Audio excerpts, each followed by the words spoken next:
So tonight's movie is Peninsula, the sequel to 2016 Train to Busan. I have been so excited for this movie for so long. So Train to Busan, if you haven't seen that, stop what you're doing, go watch it. It's on Netflix. It is Korean, so it does have subtitles, but it is 100% worth your time.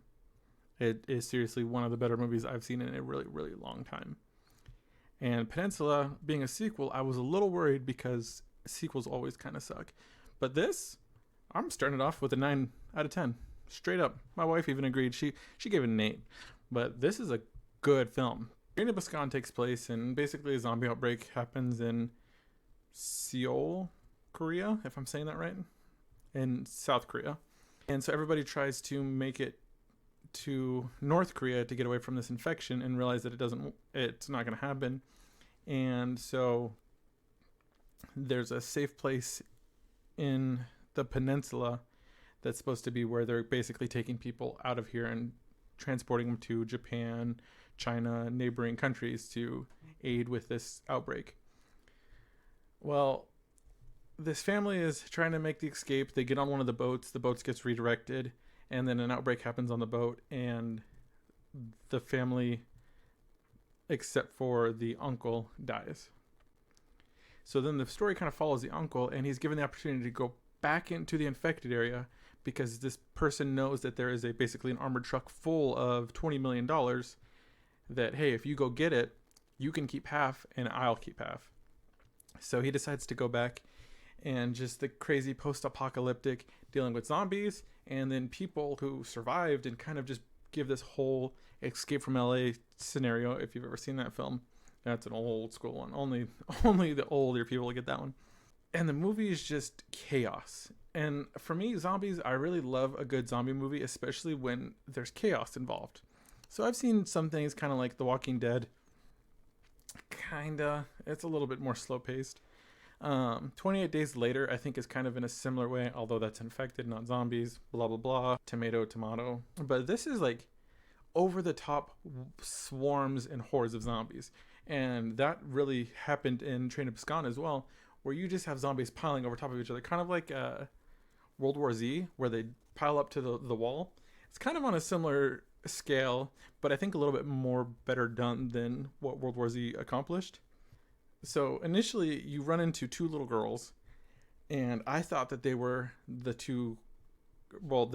girl who survived from Train to Busan, and the lady who she escaped with happened to be pregnant, so I thought it was the baby and that girl, because this is 4 years later, and it could make sense. Come to find out, they're not connected in any way. Two separate stories, just in the same universe.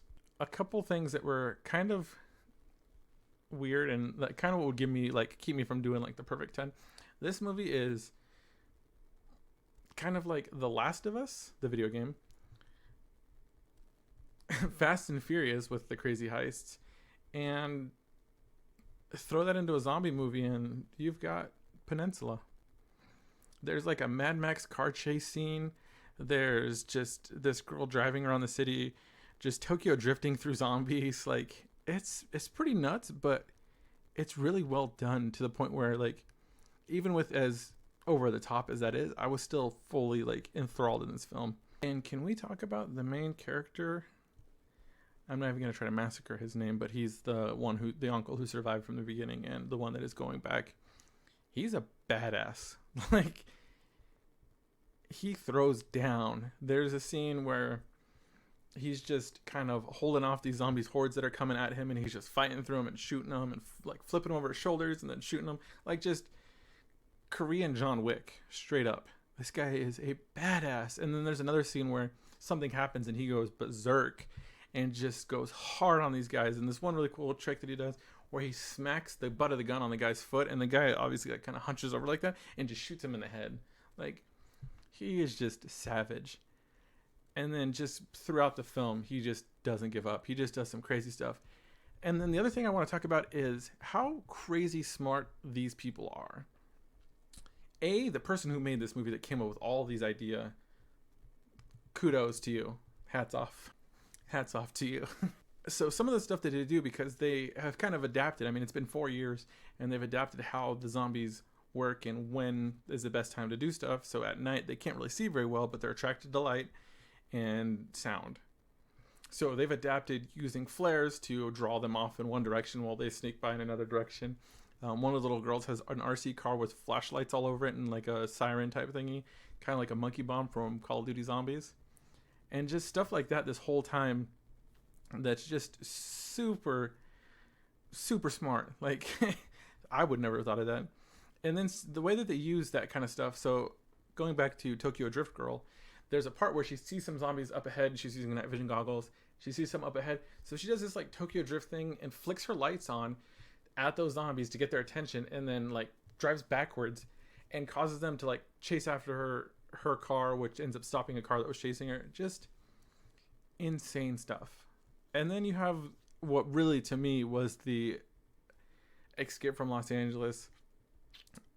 So there's a group of people that are still living, and they've kind of built their own little quarantine city where they're living off of scraps that they find and just trying to make the best of the situation.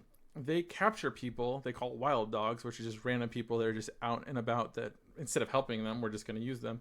And they make them play this game where they basically put them in this little caged area and make them try to survive for 180 seconds from a group of zombies. And then after the 180 seconds is up, they have somebody come out with lights and sirens to distract the zombies. And then whoever's still alive can go back into the holding quarters until the next time they decide to play the game. And they use it as a gambling system. And that just reminds me so much of Escape from LA with the whole basketball game and stuff like that. So just crazy. Like, this movie was so left field. I mean, I expected greatness, and I was not disappointed. And another thing that they do really good is that they toy with the emotions. So kind of going into a little bit more spoiler area, you get the beginning of the movie, just right off the bat, the family dies and the uncle's like stuck watching, and he's trying to fight for them, and it just doesn't work out. And then at the end, you get the grandpa who gets sacrificed to save the little girl. And then the mom, you think she's just done, and she's doing the ultimate sacrifice. She ends up getting the zombies to go one way because she's injured, and lets the guy and two kids get away. And then she gets in a semi and just starts blasting the horn on it to draw the zombies to her, and she's right about to kill herself. And you're like in your feels, because it's a sad scene, but it's like such a selfless act that this mom is doing so that her kids can get away.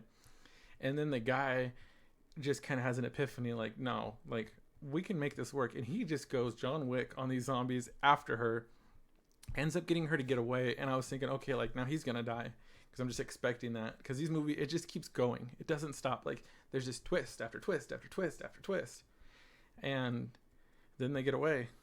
And it just was so good. I was really happy with this one. I actually ended up buying it. So right now you can't get it on Blu-ray or DVD. You can rent it from Google though. And actually, I don't think you can rent it. I think you have to buy it. It was $14.99. Absolutely worth it. You might be able to find a torrent online for it. That's what I was originally going to do, but it was just taking a really long time. So I was like, I'm just going to buy this movie. I know this is probably going to be one I really like. I really enjoyed Train to Busan, and I'm not disappointed with that purchase. So I'm going with, like I said, a 9 out of 10 on this one.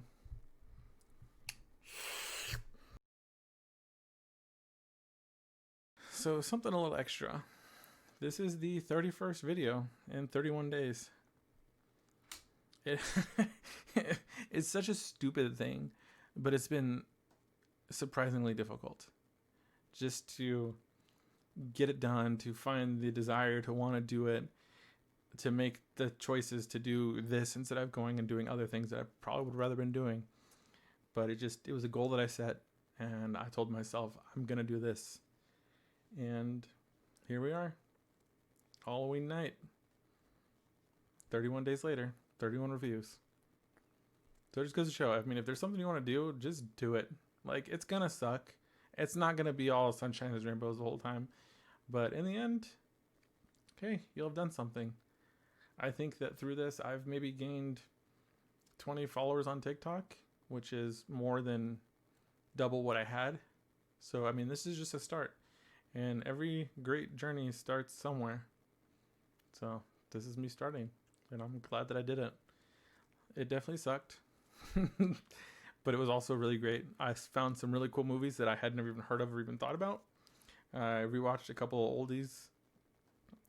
It's been a pretty cool little experience. So I think I'm gonna make another video probably tomorrow, maybe in the next couple days, kind of just going back through and ranking all of the movies and putting them in order from 31 to 1. So thanks for being a part of this and putting up with my constant spamming on TikTok, Facebook, YouTube, Instagram. I appreciate it.